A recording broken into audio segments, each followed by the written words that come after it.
The Trump administration has just indicted Raul Castro.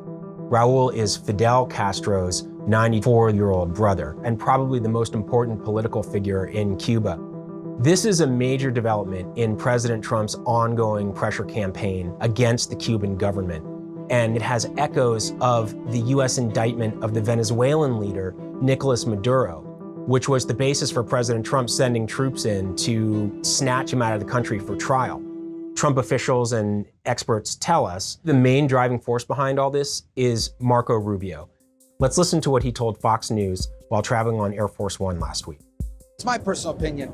You cannot change the economic trajectory of Cuba as long as the people who are in charge of it now are in charge of it. The dream for Marco Rubio for decades now has been getting rid of the Cuban leadership entirely.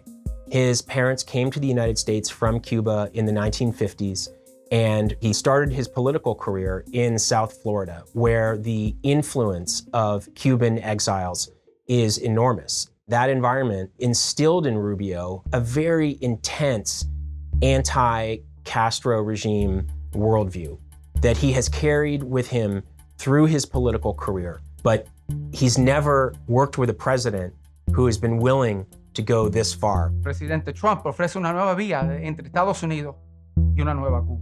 Even if President Trump doesn't feel nearly as emotionally invested in Cuba as Marco Rubio does, President Trump loves to be able to say that he has done things or solved problems that his predecessors weren't able to do. The first step of this pressure campaign really began when the United States captured Maduro. Venezuela was one of Cuba's only remaining suppliers of oil. And after getting rid of Maduro, President Trump was able to force Venezuela to stop shipping oil to Cuba.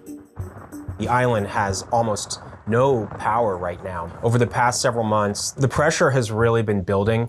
There were new sanctions on Cuban officials and government offices. The CIA director visited Cuba last week, and we have seen an increase in military and surveillance activity in the region, including spy planes flying over the island.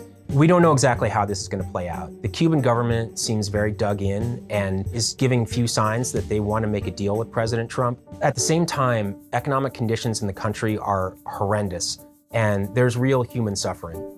And that puts increasing pressure on the Cuban government to try to find some way out of this. And if that happens, that gives Marco Rubio the chance to achieve something he's worked towards for his entire political career.